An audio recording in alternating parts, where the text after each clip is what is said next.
Hi, my name is Ariel Reed. I am a member of the Communications Fraud Control Association, or CFCA. With me today is fellow member and a member of our board of directors, Steve Schwed. Steve has over 30 years of experience in consumer and telecommunications fraud prevention and detection, and is here to discuss a topic that impacts thousands of people every day: identity theft. Thank you for sitting with us and sharing some of your experience, Steve. Pleasure. So, tell us, why are fraudsters looking to steal someone's identity, and what's the value to someone getting access to my identity instead of my bank account information? Great question. So there are a number of ways that identity theft can be profitable for a fraudster.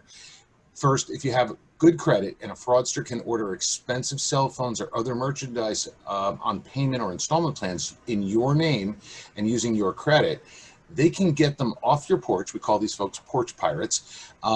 When they steal a delivery, and then go ahead, they can perhaps ship them directly to themselves also, but they can be profitable for those who resell these devices. They cost upwards of $1,000. Wow. So by getting that loan in your name to buy a piece of equipment, like a brand new phone, they can turn around and sell that on an electronic bulletin board or something like that for up to $1,000, and it's really profitable.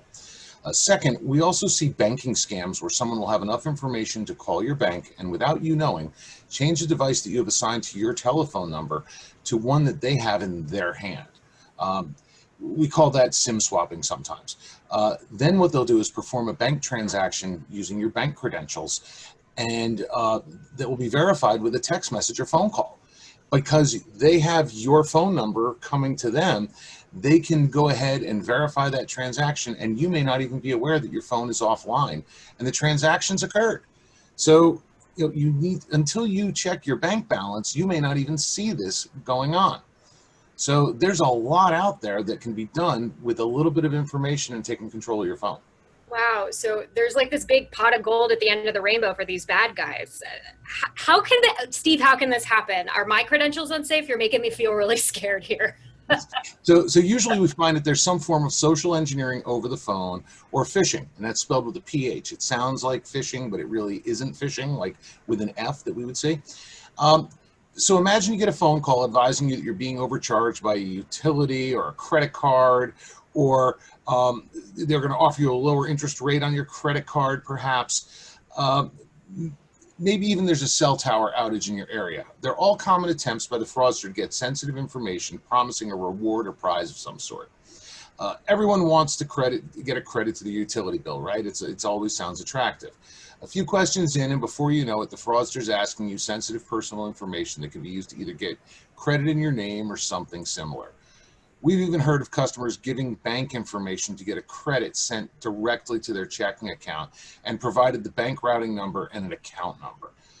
It's usually a matter of trusting the fraudster because they become convincing. This is where the name of con man comes from.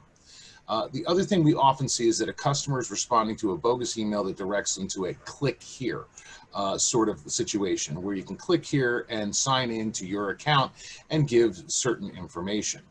The site you land on when you click looks just like a merchant site. So perhaps it's a retailer or an online merchant that you do business with. And what they'll do is have you log into a pseudo site. They'll ask you to do this to claim your credit. But after you provide your credentials and a password, there's seldom a credit or discount given. Obviously, this is a scam. In addition, in some cases, they'll offer a discount on a purchase in addition to getting you to log in information. So they even sweeten the pot more, by the way.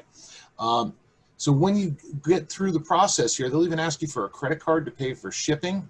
They'll now gather your shipping and credit card information to verify your zip code for your credit cards. It's a nightmare, but they'll collect all this information so that they can use it in future purchases without your consent.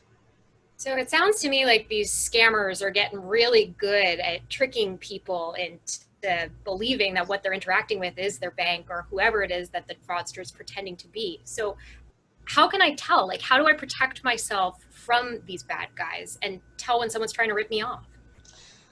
Well, that's a great question. And usually if someone's offering you a credit or a discount on something, it's probably too good to be true. Nobody just gives you a credit because of a cell tower outage in your area. Remember, Why not? well, truthfully, there's a network of cell towers around you, and if one tower is down, and you'll just be serviced by another. But honestly, if someone wanted to issue you a credit for a specific reason, they would just issue it to you. They wouldn't need to ask you your password. Nobody will ever call you and ask you your password. It's bad practice. If you call in, someone would ask your password. So those are the two things. Just keep in mind, if anyone ever tells that they need to give you, or you need to give them, your password, your social security number or PIN, it's probably a scam, okay, if they're calling you. Your bank knows your PIN. That's how they validate you at the ATM or when you go into the bank. Your cell phone company doesn't need your social security number. We've already run credit on you, and we don't use social security numbers to verify authenticity of who we're speaking to. If a web address or URL looks weird, like companyname.123.co instead of whatever the retailer's name is, .com, or perhaps they use letters and numbers to potentially look like the spelling of a name. So a 3 instead of an E, and it might look backwards, or a 5 instead of an S in the spelling of something. Those are all clues that you probably have a site that's not a legitimate site that you would think it is. And never apply for credit. Here's the other thing. Never apply for credit or make purchases from a link in a text message, excuse me. Just go to the company website. You could very well be feeding a fraudster with your credit card and shipping information or other sensitive personal information that allows them to apply for credit elsewhere. Sure. So that sounds like a lot of things to be on the lookout for, but I have a feeling there's probably even more. Do you want to talk to us about other ways that fraudsters can get our information? Absolutely. So there are lots of ways that the bad guys can collect information about you and build up a file or a persona that they would use.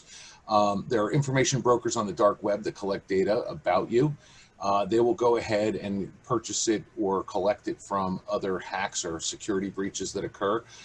We've heard about retailers and insurance companies having security breaches. That information becomes valuable on the dark web.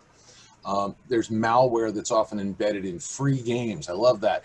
People always get these free game offers and they get to play them. Well, the device information or information about you that's not encrypted on your handset could be being collected by that malware. Currently, there's one app that's widely being publicized in the papers because they are collecting a lot of information about individuals and sending it outside of the country. Once that information leaves the United States, it's anyone's guess as to how it's being used or how you would prosecute someone for improperly using it. Sure. Video clips and memes that people share or circulate often have malware embedded in them. They call it a payload. That payload can be very vicious and carry things that could either allow things like malware that allows people to take over your phone, or to we've seen instances of what they call RATs, random access Trojans, which allow people to randomly access your computer. We're now starting to see instances that we hear that that's happening with phones. My favorite is social media clips. How many times have we all gone onto social media and someone says cut and paste? Well, that's a great way to send malware and a payload. If you really want to, get behind some form of energy that's being generated by a post, go ahead and retype it or type out your own version. Don't cut and paste. That's a great way of spreading malware to your friends. So there are other ways scammers also play on your emotions. Phone calls claiming that a family member is in need of help or in jail, and they need money to bail them out.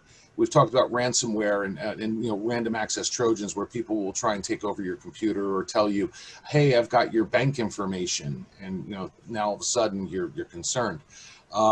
Random access Trojans that scammers use to collect data like an email password and then try to extort you from using your services really is some scary stuff.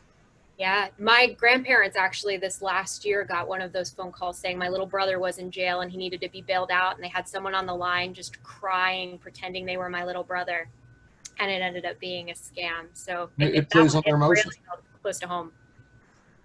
Yeah.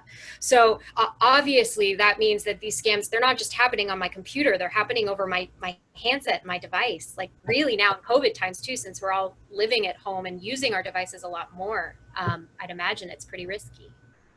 I would think so. You probably see an increase or an uptick in the number of instances about that. Unfortunately, carriers that are out there in the U.S. don't always capture that information, or we don't get the information because nobody tells us that we see scammers out there. But most carriers do have ways to report spoofing when you get an email, that sort of thing. But those phone calls are very, very hard to detect. Phone calls are hard. Text messaging, though, there is 7726, so you can Yes. forward texts. And that's universal across the carriers. So if you are getting spoofed, you can go ahead and forward that text message to 7726, and they will go and they'll track that down. All right, we got a lot. So let me try to recap. I'm never supposed to give someone my password or PIN. Right. I'm never supposed to give my personal information unless I'm contacting the company. They're never going to call me and ask me about my information. I'm always going to call them. If it's too good to be true, it probably is. My mother's been teaching me that for years. Don't keep cutting and pasting. This is going to be the hardest one for me because what I could be doing is picking up a bug or a virus and then spreading it, which is the worst. Let's call it malware, okay? Okay. It's malware because it is malicious and it's software. So it's malware. It is intended to hurt you. There's no good that comes from malware. I believe that. What else? We've got protect my information online. So don't go spreading it everywhere because that'll put me on a list somewhere. And don't get suckered in by scams telling me that my brother is in jail or hurt because he's fine. He lives in the Cayman Islands. There's no way in God's green earth that he's being arrested here. You're probably right. I think the other thing is, and we can't say this often enough, is keep changing your passwords. Keep the fraudsters guessing. If they do find a way to get a hold of your password or they do breach one of your accounts, don't give them access to others, and never use the same password for multiple accounts. So if you're using your first and last name, compressed, and then your birth date, that's probably a little bit risky to begin with. But fraudsters, once they get it, they'll try it in other applications. They'll know where you're banking. They'll see where things are going on. Maybe you've got an online payment system that you're using for your bank and for e-services or e-markets. So you want to go ahead and make sure that you don't let those become impacted, because there you could see bank accounts linked to payment systems, and now they clean out your bank account.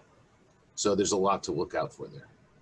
Absolutely. Well, we're almost at time. Is there anything else that you wanted to add, Steve, as we wrap up here? Just be vigilant about your information. Don't fall for tricks. Change your passwords frequently. Be smart. Ask yourself why you're being given information or to someone, or why they would ask for it.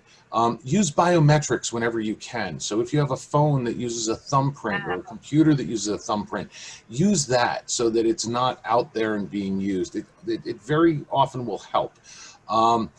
Be a smart consumer and subscribe to services that freeze or monitor your credit for you. There are many out there today that, they seem pricey, but at the end of the day, imagine trying to clean up your credit and your bank information or recover bank losses of money, things of that. And provide your bank and credit card companies with your cell phone number so they can get to you quickly to verify suspicious activity. Giving them your home phone number, if you still have one, is probably a very limited way of them for being able to contact you. But for the banks to know, and if you provide that information to them, that will help them to get you quickly if there's a suspicious transaction or activity on your account. Absolutely. Well, I know I learned a lot. I hope you guys out there in cyberspace did too. Thank you so much for your time, Steve, and we'll catch you on our next video. Take care. Cheers. Bye-bye.